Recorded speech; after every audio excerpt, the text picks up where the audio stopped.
The fact that I got to talk to someone who not only was there literally, but is also in my family, that was kind of a, I wouldn't say overwhelming, but it was kind of a just a wow factor, I guess.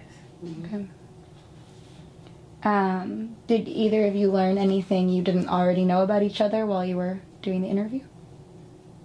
I already knew that she was very intelligent. That's what I learned some more of. Very intelligent young lady who will go far. I already knew that though. Oh, thank you.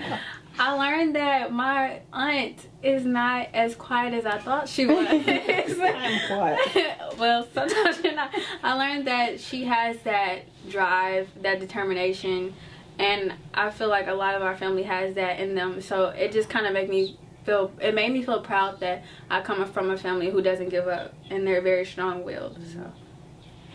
You mentioning that the drive and the being strong-willed. Could you maybe speak a little bit about being part of the Little Rock Nine and what that meant before it happened? Was that, you know, you weren't famous before it happened, so. Before it happened, they didn't want Central High School to be integrated, so they built a black school for the kids called Horace-Mann Little High School. So my 10th grade year, my 10th grade year, I was out of Horace-Mann. Horace-Mann though should have been in some kind of resort, because it was open. Every time you come outside, you exposed to elements. With rain or snow, you had to walk in it. We had to take our coats around with us, our boots around with us from class to class. It was just couldn't be comfortable.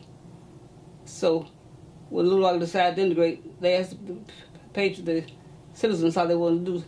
They said, sorry, Central High School, they work down. They did not ask me, I would have said, work at Delaware and work up. They didn't do that though. So they started Central. So when the boys sent a letter around to Horace-Mann asking kids who lived in the neighborhood if they were interested to sign up to transfer. So some friends of mine said, let's go to Central because we live closer to Central than we do at DeMan. So me and Melvin and I signed up to go to Central. So 3 of us were among the 9 who went to Central. A lot of kids signed up, they were not accepted. I guess they had bad reputations or what. A lot of people's parents would not let them go. They felt like they'd be a lot of trouble if that kid went to Central. Excuse me, man, that water on there. You said that they weren't chosen. Who selected you all? The Board of Education. Okay. Thank you. My best friend's husband was in Little Rock. His dad told him he wanted to go to Central. His dad told him no, because there's a lot of trouble. We can't go to Central. No, what white people do to us. So a lot of people were afraid. My dad worked for the federal government, so his job was to secure. My mother was a housewife, so she didn't have a job except to take care of us. So we just went to Central. After I signed up to come, I came home that evening. I told Mother, I signed up to go to Central. She said, are you crazy? I had a bad heart. She said, how can you make it around Central?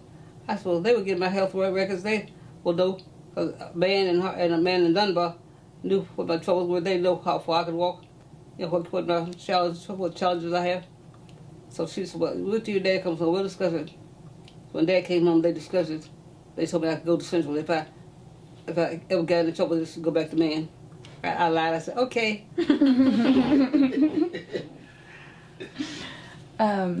So when she said that she was worried about you getting around Central, did she just mean because Central is so big? Yeah. Okay.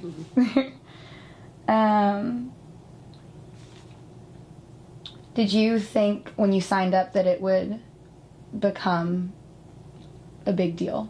I know I didn't. I just go to school. Everybody just go to school, so what big deal is going to school?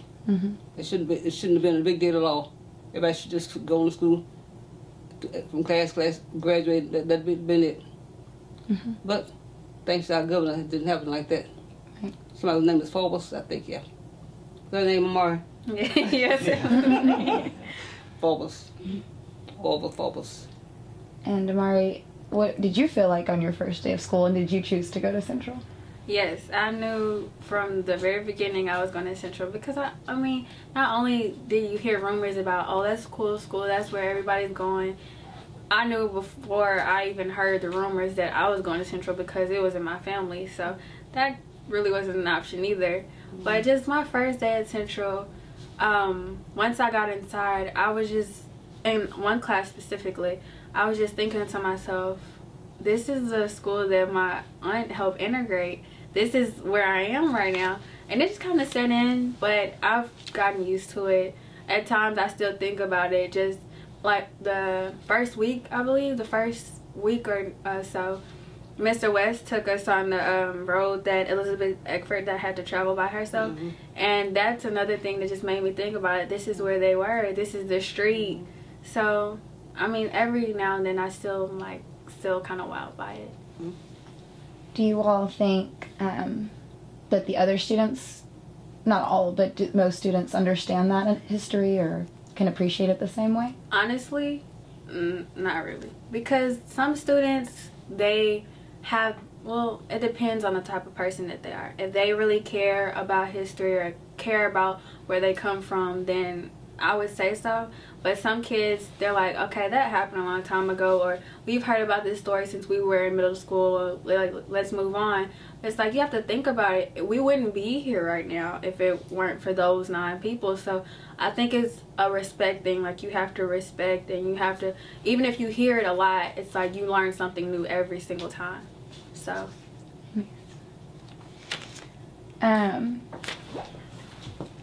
was it, Miss Thelma, was it hard to share your story with your niece? It wasn't at all? No, I don't have a problem talking at all. You don't? So does it, when you talk about it, it's more just you're talking about part of your life? That's right. I don't mind sharing it at all. Do you think it's good for, do you enjoy sharing it? Do you want people to know? I've talked to a lot of high school students, a lot of elementary students, on different classes, schools. But people ask me to come, even colleges, went and talked to my story. And I, let them ask questions when I finish. They have good questions. I tell them more details as they ask me questions. I think it's going well. I don't mind sharing. When you shared at high schools, and did you say middle schools as well? I would, at Central. At Central. You've shared at Central your story and other high schools? No, it was on Central talking. Okay. But when you have shared your story, was it to people that didn't know and they were just learning? Didn't know about it. And how did they usually react? Well, the kids said, "Oh my goodness," they just can't imagine. I asked them, "How old are you?" That's how old do I look? If I said 100, that's what. Okay, that's all I'm 100. That's what I am. Whatever you think I am, that's what I am. No big deal. The kids interested, they ask some questions. Did anybody beat me up? No, I never had a fight. I got spit on. My feet got walked on, but I never was in a fight. Ever. And were you there for 1 year? Just 1 year. Okay. Where did you complete high school? I took some correspondence courses. Then I went up to St. Louis, would have that check, and took 2 courses. And I put my application in for Carbondale, Illinois, to go to Southern Illinois University down there. I was accepted, but my parents took me down there, up there. So the dean of admissions came out and told me, "I'm so sorry, Thelma. You need 1 more credit to come to college." My face dropped. "Yeah, that's all right. That's because the University High School is right up the street from your dormitory. You can go to University High and take a course while you go to your college course at the same time." So I went to college and high school at the same time. When I finished my high school course, they sent my records back to Central. So Central mailed my diploma to me, so I did graduate by mail. From Central to? That's just graduate by mail. Nice. I might want to do that with you. No. Correspondence.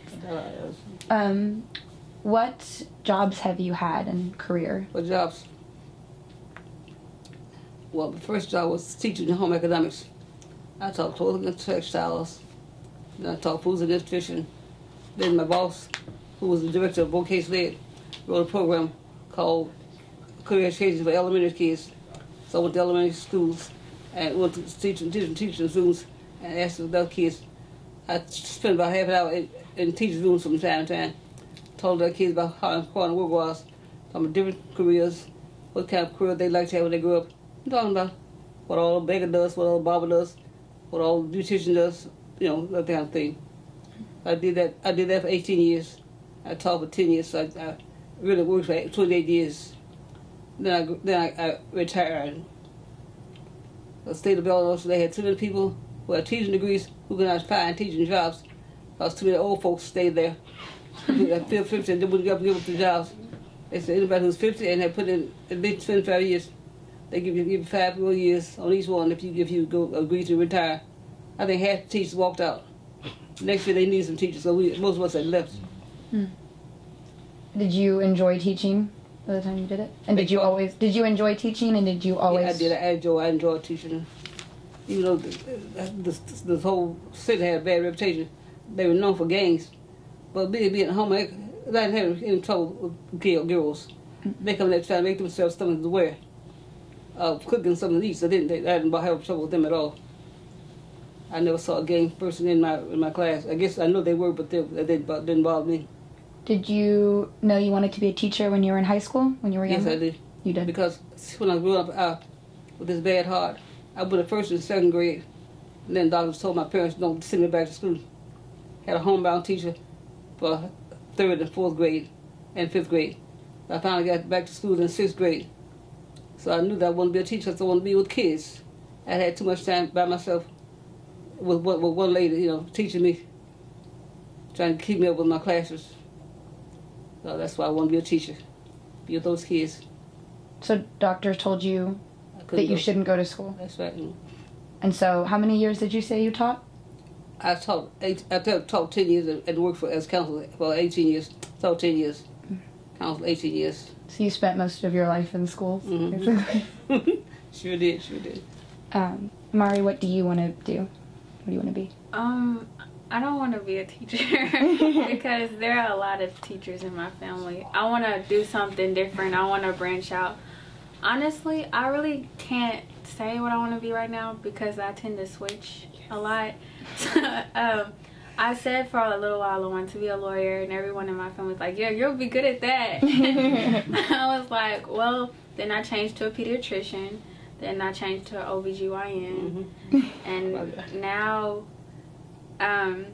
my dream job would be to be a fashion journalist or / designer. I'm not sure yet, but in reality I would most likely work towards being an OBGYN. Well, fashion journalists make a lot more money than public radio journalists, so that's good. Those are all really good jobs, though. After you had the interview with your aunt, great aunt, how was it sitting down and writing the piece? Have you done that yet? Yes, I've already done it.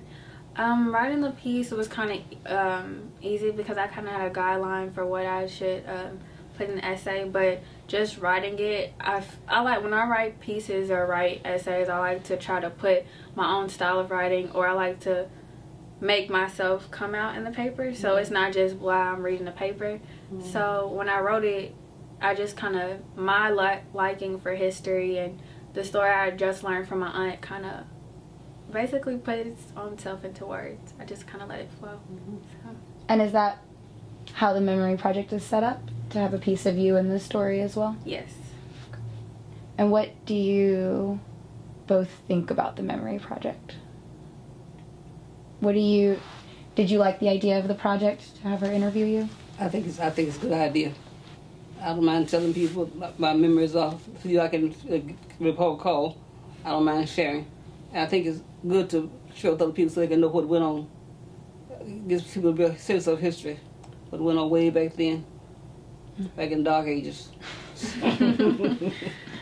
For me, at first I was like, okay, well, I gotta write an essay. But once I really thought about the actual project and the meaning for it, I was like, this will help later on to keep generations after mine from repeating the cycle, or just to know what actually went on or what was done for them. So that's a good point. So when people read this and they can get a tiny sense of what it was like, thinking about that, do you think you got more of a sense of what your aunt and Little Rock 9 went through? Yes, all in all, I think I got a sense of more of the real Thelma Mothershed. I think that's kind of what I got more of. But at the same time, I kind of could feel the intensity when she talked about certain topics, or the kind of hurt for why would people actually do this to us, like we didn't do anything. I kind of felt that when she would talk, just by the tone of her voice or the way she would look. So I think I kind of got a feeling that I've never gotten before in learning about this story. And just one last question, Miss Thelma, have you been back to Central Yes, I have been. lately? I mean, I know you. Well, not lately. I guess maybe 4 or 5 years ago. Okay. Miss Russo asked us to come back. She was having some kind of program. So Carl Wells came back, and Gene Brown came back.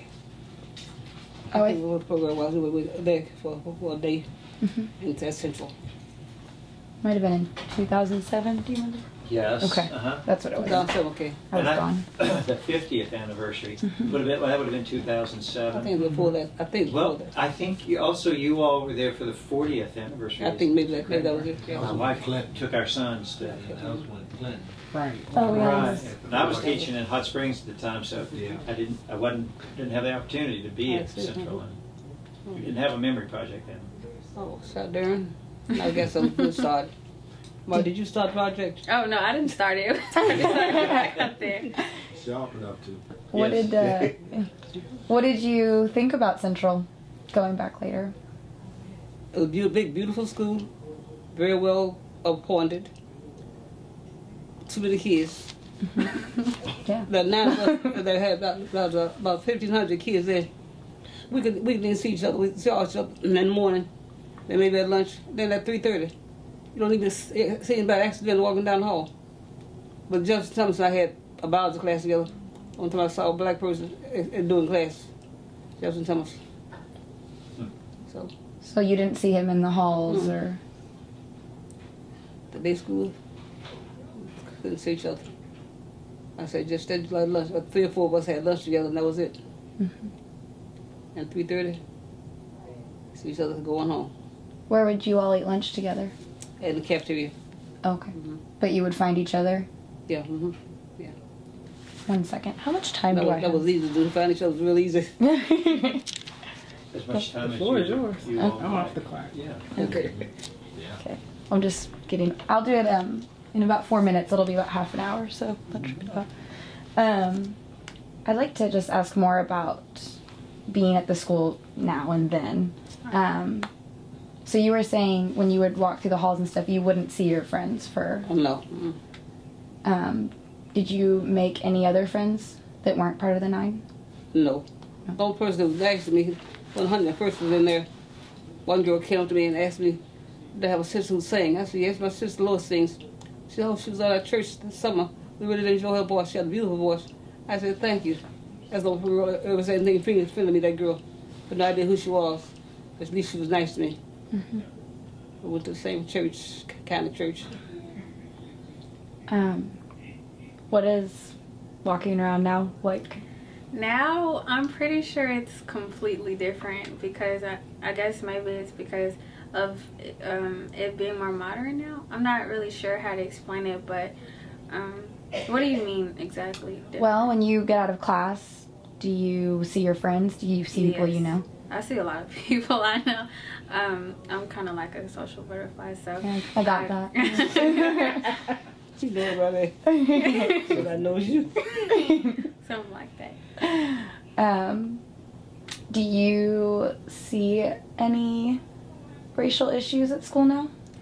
It's not much of a racial issue. Everybody pretty much gets along. There is no mishaps with, oh, because you're a certain ethnicity, you act a certain way. It's not really like that. It's more of, I've just recently written a paper about this, but it's more of we kind of live in a de jure type mindset. Like, it's not constitutional that we are separated. It's just that we've been, and back in that time when they went to school, it was kind of like you had to be segregated. So some people still self-consciously separate themselves. So you normally don't see a big group of both, like African Americans, Caucasians, Hispanics, and people from Asian descent sitting in one group. It's more like you kind of sit who you're most comfortable with, and most of the time you'll have a group of African Americans, then you have a group of Caucasians. It's not because we do it like that intentionally. It's just who you kind of relate yourself better to. So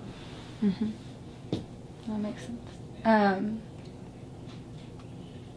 So you do think it's more just how you're more comfortable and who you grew up with. And Yes, but at the same time, I feel like you can still find people who you're comfortable with. It's just maybe you've kind of been taught a certain, not to say taught a certain way, because I'm pretty sure people don't teach their kids to just separate themselves. I think it's just like, for example, you 9 times out of 10, if you're an African American and you have Caucasian and you have Hispanic friends, or you have different ethnicity of friends, you normally wouldn't ask your parents if they could spend the night, for example. But if you were an African American and you ask if an African American friend can spend over, you would feel more comfortable asking your parents that. It's not a fact that they will look at you funny. It's just that it's just a thing that we don't think about, but we actually do it. So that kind of, I looked at that too also. do you think, or is it very different from when you were growing up? Yeah, we used to have, I had a black best friend, and she stayed night with me some of the time. Of course, she was African American. She and I stayed, we had twin beds, my sister and I. This girl and I stayed slept in the same twin beds. I didn't move and she didn't move. She didn't go to Central, though. No, she didn't. Were you in any after-school activities or clubs or singing in church? Did you do those things? What things did you do, and did you do them when you went to Central? I was in what else? I was Y team. Y team? Mm-hmm. Went to Y team meetings. Went to make so that's what I was in. That Dunbar. So potato chips. Want to have a scholarship going to some potato chips. I was Dunbar though. I was sure I was still watching and went to Central though. Go to those meetings. Going to dances at the Y team place. Phyllis Wheatley. Yeah, okay. I only know a little bit about Y teens. Did they have segregated Y teens? Mm-hmm. Okay, so when you went to Central, you stayed in your Y team. Yes. Okay. Were there any other activities at Central that you could go to or didn't? No. So you weren't allowed to? No. So you are probably involved in a lot of activities? Well, this year, since I'm a 9th grader, I wasn't really allowed to, well, clubs, that's fine, but extracurriculars like volleyball and basketball, I didn't get involved with, but I have the freedom to, but I just couldn't. But next year I'm planning to. So. Okay. Very cool. We were told not to participate in their extracurricular activities, but they did have chapel in one of the classrooms in the morning. So we decided we go to chapel. So quite a few of us went to chapel for a long time. They would somebody read scriptures, sing some hymns. Then we looked around and saw some devils in the hall had come into the chapel. We decided we didn't need that either. We just got out of the chapel because the next kids come to chapel. We know when they might turn us off, turn us, so we just stopped going to chapel.